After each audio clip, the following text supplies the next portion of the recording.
Magandang araw po sa inyong lahat. Bago natin simulan ang kwento, ay muli ko lang pong hihilingin sa inyong mga mabubuting puso na pumindot ng like at mag-comment na rin ng kahit present man lang. Siguro naman hindi yun magdudulot sa inyo ng malaking perwisyo, di ba? Pindutin na habang nakikinig. Salamat sa iyo, katribo ah. Ipagpatuloy na natin ang kwento. Habang kumakain ay wala silang imikan. Halatang gutom na gutom. Mabuti at maraming naiuwi na lechon si Tingting. Sobra pa iyon sa dalawang kainan nila at malalaki talaga ang hiwa. Matapos makakain ay kinuha ni Rosalia ang pinalamig na Coke sa ref, kaya kontentong-kontento talaga sila sa naging hapunan. Si Tingting na ang nagboluntaryo na maghugas ng mga pinggan dahil nakita niyang abala na si Rosalia sa pagsiset up ng police radio receiver para updated sila kapag may sumugod na mga kalaban. Nagsiligo na rin silang lahat bago umalis.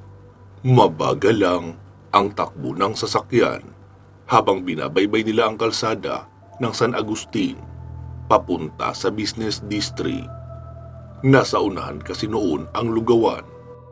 Nakabukas lang din ang bintana ng sasakyan para hindi na kailangan mag-aircon at madaling mararamdaman ni Lino kapag may mga burhamin sa paligid. Mahal, ano? Saan na tayo nito? Kanina pa tayo paikot-ikot eh. Wala ka namang sinasabi kung may nararamdaman ka o wala. Wika pa ni Rosalia. Sige, dumiretso na tayo sa lugawan. Handa na ba kayo lumaban? Siguradong gulo to. Lalo kung makikilala nila tayo agad. At kahit pa hindi nila tayo makilala, ay talagang tayo ang manggugulo dahil paglilinis itong gagawin natin. Oo, Kuya Lino, handa naman ako lumaban. Ikaw, Rosalia, tanong pa ni Lino. Wala akong balak makipaglaban ng mano-mano ngayon, kaya gagamitin ko ang sniper's rifle dyan. Para dito lang kami ni Lolo Ino sa sasakyan. Okay, sige, ganito ang plano natin. Lo, gumamit ka ng baril. Dito ka lang sa loob ng sasakyan, pero sa likuran ka magbabantay. Habang si Rosalia naman ang aasinta sa harapan. Kami ni Tingting ang lalapit. Sige apo, walang problema. Rosalia, bigyan mo ng maiksing baril si Lolo Ino. Lagyan mo na rin ng silencer. Hindi natin gugustuhin matawag ang atensyon ng kapulisan dito. Mahihirapan tayo magpaliwanag na aswang ang masadya natin. Okay, copy. Sagot pa ni Rosalia. Makalipas ang 10 minuto ay naroon na sila, malapit sa lugawan. Inihinto muna ni Rosalia ang sasakyan, tapos kumuha ng baril sa bag na naroon lang sa kanyang paanan. Nilagyan niya iyon ng silencer at iniabot kay Lolo Ino. Isinukbit niya rin ang isa sa kanyang bewang. Si Lino naman ay walang dalang armas, tapos si Tingting ay naglagay ng itak sa loob ng jacket sa harapan. Ano, ready na kayo lahat? Tanong pa ni Rosalia. Oo, sagot naman ni Tingting. Itinuloy na nga ni Rosalia ang pagpapatakbo ng sasakyan at huminto sa may di kalayuan sa lugawan. Pagkahinto ay lumabas na sina Lino at Tingting. Bumaba rin si Rosalia upang kunin ang sniper's gun sa likuran ng sasakyan. Kinabitan niya pa iyon ng stand at isinet up sa may harapan at nakatutok papunta sa lugawan. Pagkalapit nila Lino sa lugawan ay nakita nilang mas kakaunti ang lamesang nakalatag sa harapan noon. 5 lamesa lang iyon at 1 lamesa lang ang bakante. Naupo lang muna ang dalawa sa bakanting pwesto. Agad namang may lumapit na isang magandang babae, pero mukhang nasa 30s na rin ito. Hi sir, magandang gabi po. Ano pong order nyo? Sumagot naman si Lino. Ano bang specialty nyo rito? Goto po sir, na may taba ng baka. Meron ding laman loob. Meron din kaming special na kilawin kung gusto nyo. Bumulong naman si Tingting. Miss, bagong katay na tao ba ang isinahog nyo ngayon? Natigilan ang dalaga at napatitig ng masama kay Tingting. Nagsalita naman muli si Tingting. Huwag kang mag-alala, miss. Matagal na naming alam. Kumain na rin kami dito dati. Alam kong masarap ang goto rito, kaya nga namin binabalik-balikan. Mabilis naglakad papabalik sa counter ang babae at pumasok sa kusina. Ilang saglit pa ay may lumabas na isang may edad na lalaki. Dahan-dahan lang iyong naglalakad. Tapos nakita nila Lino na yung mga customer sa 4 na lamesa ay sa kanila na nakatingin at mukhang galit ang mga ito. Sumenyas naman ang kamay iyong matanda na mukhang siya ang may-ari ng kainan. Kalma lang kayo, baka naman wala lang ito. Lumapit ang matandang iyon sa lamesa ni Lino at umupo sa tapat nila. Mga sir, mawalang galang lang po no. Mukhang marami kayong alam tungkol sa lugawan ko. Maaari ko bang malaman kung saang lugar kayo nanggaling at anong uri kayo? Mukha kasing hindi kayo mga pangkaraniwang aswang. Hindi kayo malansa at wala kayong itim na aura. Kaya gusto ko malaman na hindi kaaway na lahi ang pinapakain ko rito. Sumagot naman si Lino. Lahi ba kamo? Hindi Pilipino. Pero kami ang lahi na pumatay sa napakaraming aswang sa bundok nitong San Agustin at tumapos sa sindikato ni Mayor Serex. Pagkarinig noon ng mga customer ay agad nagsitayuan at naghanda na sumugod. Sir, kung hindi nyo alam no, hindi na ito hawak ni Mayor Serex ngayon dahil patay na siya. Pero merong bagong may hawak ng San Agustin. Si Boss Damian na ang nagpapatakbo ngayon ng lahat ng naiwan ni Mayor. Nasa proteksyon na kami ngayon ng itim na tatsulok. Kaya kung ako sa inyo, umalis na lang kayo kung hindi talaga pagkain ang ipinunta nyo rito. Ayoko ng gulo dito sa negosyo ko. Nagsalita naman si Lino. Ibig mo bang sabihin, tuloy-tuloy pa rin ang pangangatay nyo ng tao para isahog sa lugaw? Abay oo naman. Yun nga ang sikretong pampasarap. Pero wala kayong dapat alalahanin. Ang bilin sa amin ni Boss Damian, huwag na huwag gagalawin ang mga taga San Agustin. Dahil ito ang magiging base of operation ng organisasyon nila. At kailangan mas dumami pa ang populasyon rito. Para pagdating ng panahon na magkaroon dito ng headquarters, ay makapal na ang supply ng pagkain. Kanila ang dugo dahil mga vampira naman sila at sa amin ang katawan. Di ba? Win-win situation. Kayo, sinong namumuno sa lahi nyo? Mahabang paliwanag pa noong matanda.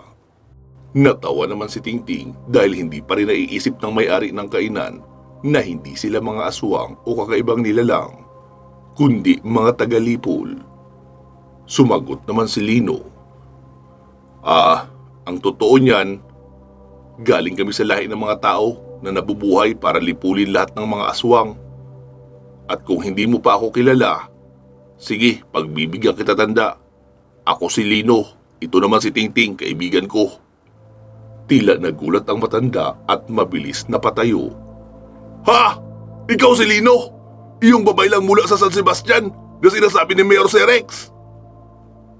Pagkasabi lang noon ng matanda ay agad nang sumugod iyong isang malaking lalaki na siyang bouncer noong kainan.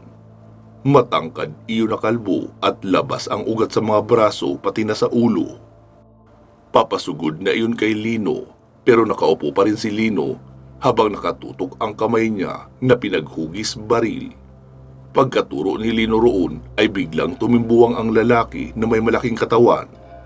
Gulat na gulat ang lahat dahil inakala nilang galing talaga sa hintuturo ni Lino ang balang tumama sa gitna ng noo noong malaking lalaki.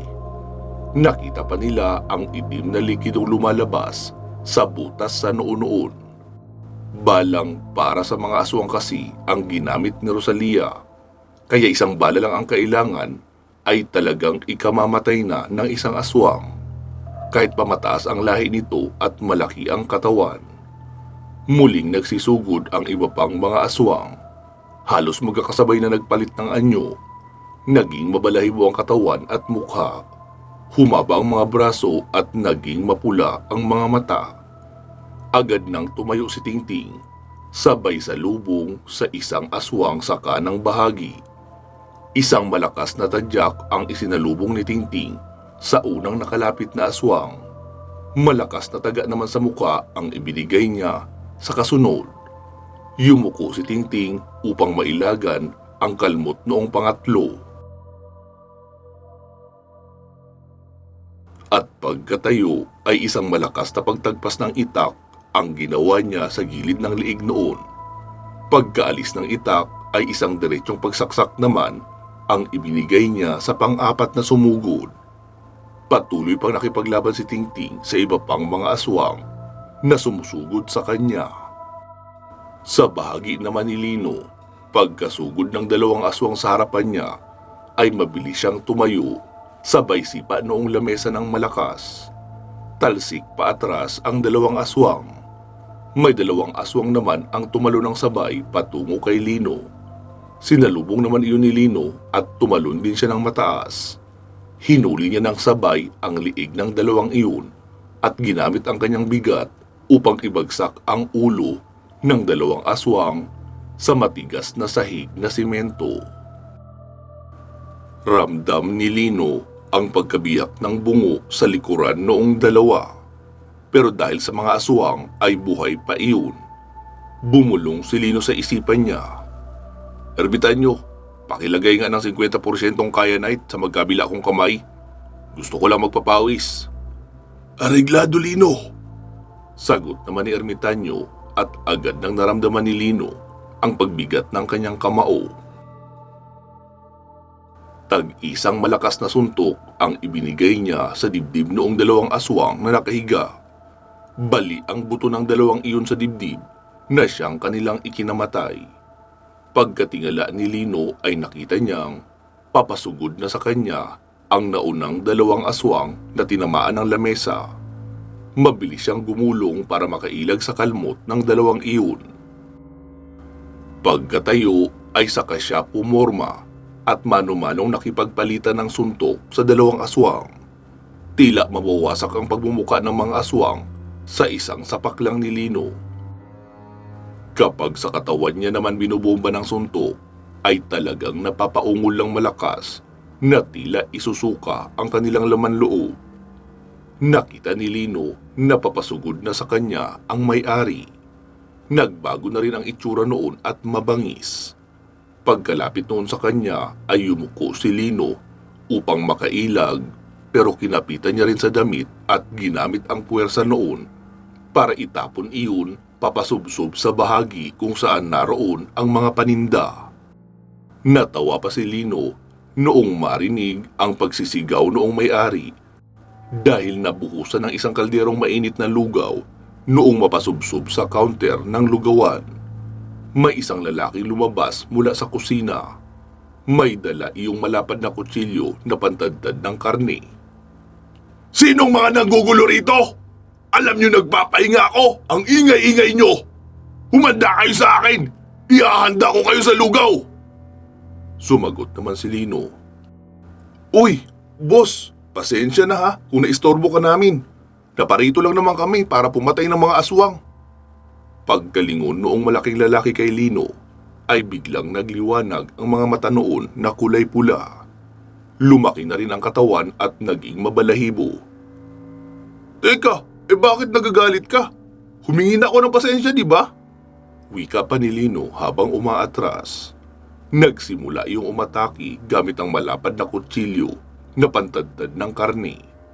Hindi naman magkanda ugaga si Lino sa pag-ilag dahil malakas at mabilis pumalo ang lalaking iyon at halatang hindi mapurol ang hawak na kutsilyo. Hanggang sa makorner na nga sa may gilid si Lino. Isang malakas na pagtaga ang ginawa noong lalaki mula sa itaas, diretso sa direksyon ng noo ni Lino. Mabilis namang dinampot ni Lino ang kahoy na upuan sa tabi niya at iyon ang kanyang isinangga. Bumaon doon ang kutsilyo dahil sa sobrang lakas ng puwersa ng pagkakataga. Ano boss, ayaw mabunot? Halika, tulungan na kitang alisin yan. Wika pa ni Lino sabay lapit doon sa lalaki. Pero pagkalapit ay isang malakas na suntok ang ibinigay niya sa panganoon. Nahilo ang lalaki at nabitawan ang kutsilyo. Pinasundan pa iyon ni Lino ng straight jump kick. Kaya tumimbuang iyon at tumalsi. Galit iyon na tumayo. Pinunit pa ang damit dahil sa panggigigil. Nagsalita naman si Tingting. Pasikat din to eh. Malamang madaling mapupunit yan dahil manipis lang yan na sando. Sige nga, yung suot mong maong na shorts ang punitin mo kung malakas ka talaga. Napalingon naman kay Tingting ang malaking lalaki at nagalit. Hinawakan noon ang lamesa at ibinato kay Tingting. Halos magkanda dapa-dapa naman si Tingting sa pagtakbo para makailag. Yari kasi sa kahoy ang lamesang iyon at mabigat din. Uy, pikon naman si kuya! Wika pa ni Tingting sabay kubli sa may gilid. Muling hinarap noong malaking lalaki si Lino. Wala na iyong dalang armas, kaya mano-manong nagsusuntukan na silang dalawa. Si Lino naman ay tila nag-e-enjoy sa kanyang pakikipagbanatan ng palitan ng suntok. Tinatamaan din siya ng suntok sa mukha at nararamdaman niya ang lakas noon. Pero kapag nakakaganti naman siya ng suntok sa malaking lalaki, ay halatang nayayanig din ang utak noon dahil napapaatras at makikitang nahihilo. Kuya Lino, mga ilang oras pa kayo dyan? Tapusin mo na yan ha, nang makapagpahinga na tayo. Wika pa ni Tingting na tila na boring na sa kakahintay kay Lino na matapos ang mano-manong pakikipagbugbugan doon sa isang malaking lalaki. Ano ka ba, Tingting? Huwag mo nga ako madaliin. Bihira lang ako makatagpo ng ganitong kalaban eh. Yung kayang tumapat sa lakas ko sa bugbugan. Kuya Lino, baka may dumating na mga pulis kaya bilisan mo na dyan. Oo na, ito na. Sagot pa ni Lino at sineryoso na ang laban. Pagkasugod muli ng malaking lalaki, ay tumalon paikot si Lino sabay sipa ng malakas sa gilid ng mukha noon. Kaya napasubsob iyon sa pader. Bago pa makabawi ay pinasundan na ni Lino ng sunod-sunod na suntok sa mukha. Dalawang kamay na papalit-palit hanggang sa madurog ang buto sa mukha. At bilang panapos ay isang malakas na suntok ang ibinigay niya sa dibdib noon na bumali rin ang buto. Hinanap ni Lino kung nasaan ang may-ari pero hindi niya iyon nakita. Kaya tumalikod na siya upang bumalik sa sasakyan. Nang biglang may sumigaw at tumalon sa kanyang likuran. Ang may-ari pala iyon at papatalon na kay Lino. Mabilis nagdive sa pag-ilag si Lino. Pagkabagsak noong may-ari sa sahig ay hindi na muli pang gumalaw. Oh, ano nangyari dyan? Bakit hindi na bumangon? Tanong pa ni Lino habang papatayo. At noong makatayo na siya ay nakita niyang may butas na ang may-ari noong lugawan sa pagitan ng kilay. Binaril na pala iyon ni Rosalia. Ting, buhusan mo na ng gasolina yan para wala na silang balikan. Oo Kuya Lino, kanina pa ako nakahanda. Wika pa ni Tingting na may hawak na galon na may lamang gasolina. Binuhusan na iyon ni Tingting paikot pati na ang kusina. Para siguradong matutupok talaga. Wala rin namang malapit na bahay roon kaya walang ibang madadamay at ang likurang bahagi ay talahiban na at kakahuyan. Pagkasindi noon ni Tingting ay agad silang nagsisakay sa sasakyan at pinaharurot na agad ni Rosalia. Nagsalita naman si Lino. Rosalia, iparada mo muna dyan sa unahan. Iatras mo kaunti sa may talahiban. Tapos ilabas mo yung telescope natin. Tignan mo kung may ibang darating sa lugar, maliban sa mga bumbero at mga pulis. Okay. Wika pa ni Rosalia at kinuha ang night vision telescope. Kinonekta niya rin iyon sa tablet para ma-record lahat ng nakikita ng telescope. Makalipas ang 15 minutos ay makikitang malaki na ang apoy at makapal na rin ang usok doon sa lugar ng lugawan. May narinig pa silang dalawang pagsabog na sa tingin nila ay iyong dalawang tangke ng gasol iyon. Maya-maya ay may paparating na pulis mobile at mga bumbero. Tahimik lang na nakamasid ang grupo sa di kalayuan habang nakapatay ang makina ng sasakyan at wala rin silang ilaw. Kaya hindi rin sila madaling mapapansin roon. Maliban sa mga pulis ay may dumating na 2 kulay itim na sasakyan. Pumarada lang iyon sa unahan at nagbukas ng bintana sa kanagmasid. Rosalia, nakikita mo ang tao sa loob noong 2 kotseng itim? Hindi, Lino. Masyadong makapal ang pagkakatinted ng salamin nila at madilim rin sa loob. Ilang saglit pa ay umalis na ang 2 itim na sasakyan. Nagsalita si Lino. Mukhang totoo nga ang sabi noong may-ari ng lugawan. May iba na humahawak sa San Agustin. Narito na ang itim na tatsulok. Anong gagawin natin, Kuya Lino? Gagawin? Di wala.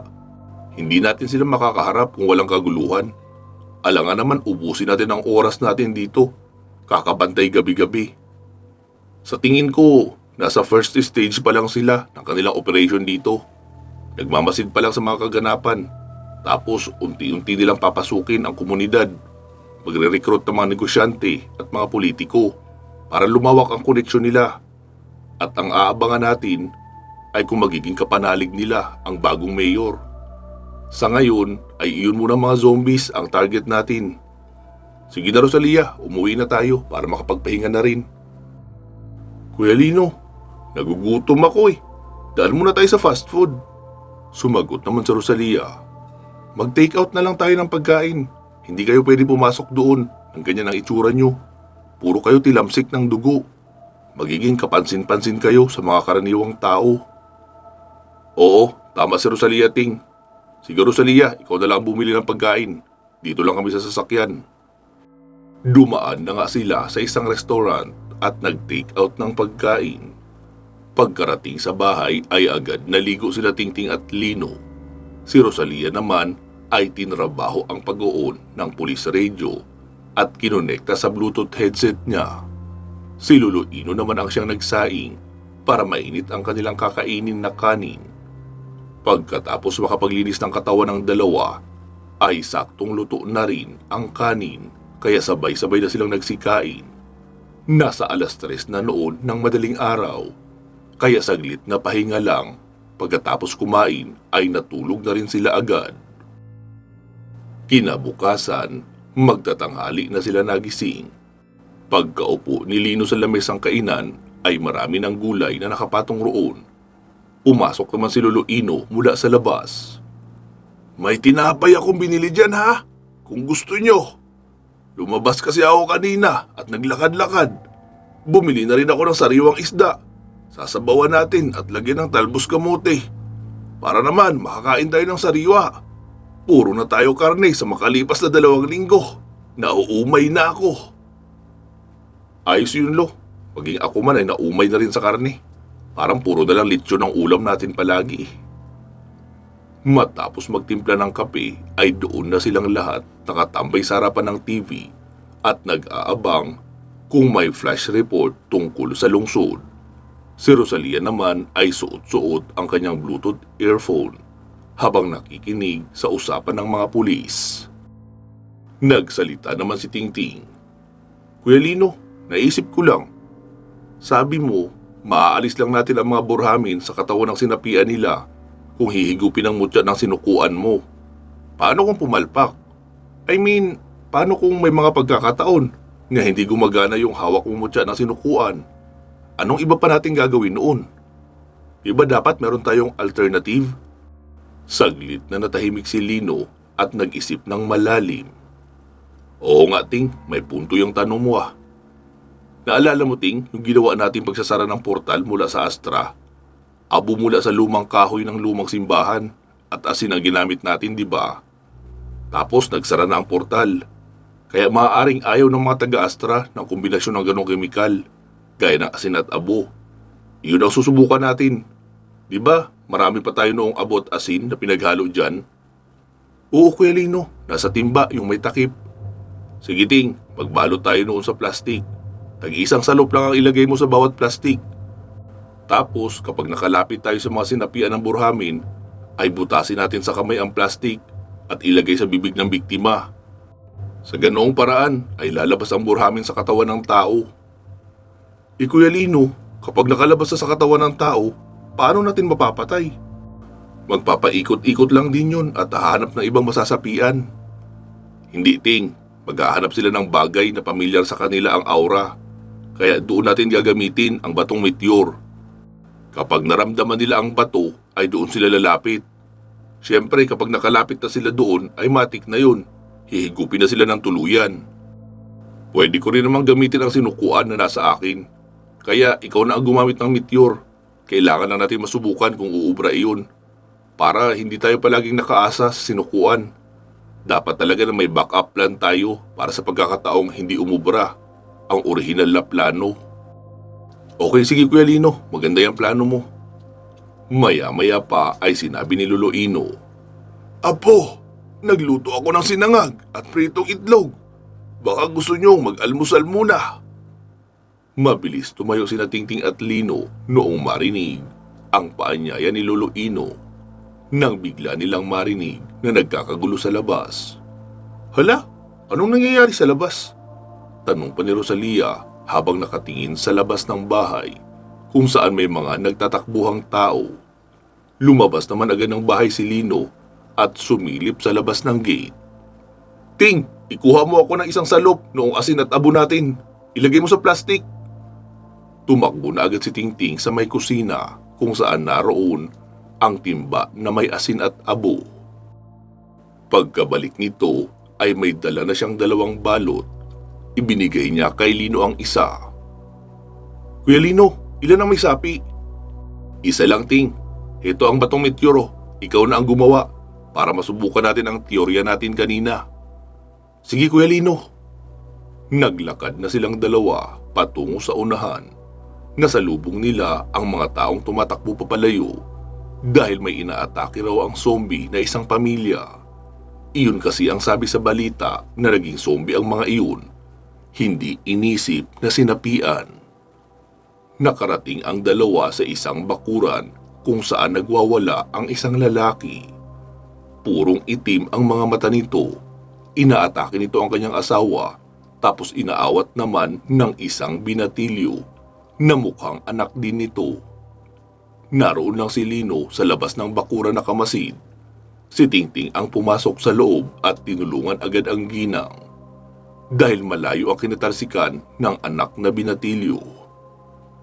Hoy! Kung sino ka mang nariyan sa loob ng taong yan, ako ang harapin mo! Sigaw pa ni Tingting.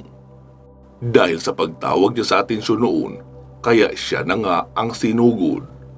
Pagkasugod noon ay mabilis kinapitan ni Tingting ang braso, sabay ikot sa likuran at kinapitan ang leeg. Pero malakas ang lalaking iyon. Gawa ng isang burhamin nga ang nasa loob. Nahawakan noon si Tingting sa damit at ibinato na parang pusa papalayo. Mabuti at mabilis kumilos si Tingting. Habang nasa ere ay pinilit niyang makabaliktad. Kaya noong bumagsak siya sa lupa ay unang nakalanding ang kanyang mga paa. Muli siyang tumakbo papabalik sa lalaki. At pagkawasiwas noon ng kamay ay inulit ni Tingting ang pag-ikot sa likuran. Sabay kuha noong kanyang dalang asin na nasa supot at binutas ng mga daliri. Ikinapit niya ang isang braso sa leeg noon at ang isa naman ang may hawak noong nakaplastik na asin at abo. Sabay subo sa bunganga noon. Nagsisigaw ang lalaki habang nangingisay at natumba. Kasabay noon ay ang paglabas ng pulang usok sa bibig. Mabilis namang itinaas ni Tingting ang hawak na batong meteor at tama ang hinala ni Lino. Mahihigop ng meteor ang espiritu ng burhamin. Ilang saglit pa ay nawala na ang pulang usok. Nakita nilang lumapit ang mag-ina doon sa lalaki at umiiyak dahil akala nila ay patay na iyon. Dali-dali naman lumapit si Lino at idinapa ang lalaki para mailabas ang asin at abo na nasa bibig. Pugi, ikuha mo muna ako ng isang tabong tubig. Lilinisan natin ang bibig ng tatay mo para mawala ang abo. Buhay pa yan, kaya wag muna kayong umiyak.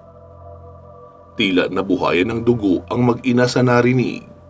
Habang nakadapa ang lalaki ay hinuhugasan ni Lino ang bibig noon at ilang saglit pa ay inuubo na ang lalaki. "Tubig na inumin! Bilis!" Wika pang muli ni Lino. Agad namang kumuha ang ginang ng pitsil na may tubig. Iyon na ang nilagok ng lalaki dahil may malay na rin naman iyon. "Ano pare? Ayos ka na?" Wika pa ni Lino. Tumango naman ang lalaki. Binitawan na iyon ni Lino at naglakad na sila ni Tingting papalabas ng bakuran. Dahil sa natataranta pa ang mag-ina, kaya nakalimutan na nilang magpasalamat kina Lino at Tingting. Pagkarating sa bahay ay naroon sa bakuran sina Lolo Ino at Rosalia. "Ano apo? Kumusta ang lakad nyo?" "Ayos naman po, Lo. Gumana ang plano namin ni Tingting. Gagana nga ang asin at abo. Tapos gagamitan ng batong meteor para mahigop ang espiritu ng buramin." "Oh, tama na yan. Kumain na muna tayo." Wika pa ni Rosalia. Magkakasama na nga silang nagpunta sa kusina upang kumain ng almusal kahit halos magtatanghali na. Pansamantala muna natin puputulin dito itong ating kwento. Magsama-sama tayong muli sa part 224. Bago po natin tapusin ang videong ito, ay batiin at pasalamatan muna natin ang ating current sponsor at mga super loyal na mga listeners na nag-join sa ating channel membership. Unahin na nating batiin at pasalamatan si Ma'am Aida Lasimet Calfe ng Qatar. Maraming salamat po ma'am sa iyong solidong pagsuporta sa ating channel at mga projects. Sana po ay magtuloy-tuloy na ang inyong paggaling. Naway bigyan din kayo ng mahabang buhay at malusog na pangangatawan ng ating puong may kapal. Salamat din kina Sir Nilo Merdigia Luza, Ma'am Connie Flores, Ma'am Maria Victoria, Ma'am Georgina Bati, Ma'am Rose Halandumon, Sir Lito Bueno, Ma'am Lu Kira, Ma'am Sargent Katsdorms, Ma'am Christine Olson, Sir Jesmar Ocampo, Sir Eduardo Nicar, Ma'am Celsa Escartin, at kay Sir Dean Ciudadano. Marami pong salamat sa inyong pag-join sa ating channel membership dito sa ating main channel, pati na rin sa ating side channel na Kwentong Aswang Comics. Sa mga gusto pong maging bahagi ng ating channel membership, huwag na po mahiyang pumindot ng join button katabi ng ating channel name. Last but not the least, ay pinapasalamatan ko siyempre kayong lahat na palaging umaantabay at nakikinig sa ating dalawang channels. Inaanyayahan ko rin po kayong makinig sa ating magagandang series, kagaya na lang ng Aswang Killer na naroon sa ating side channel na Kwentong Aswang Comics, pati na rin ang Lihim ng Medalyon dito sa main channel na Katotohanan at Misteryo. Magiging active na uli iyon at sisikapin nating makapag-upload ng kahit isang part kada linggo. Maraming salamat po ha. Mag-iingat po kayo palagi at hanggang sa muli.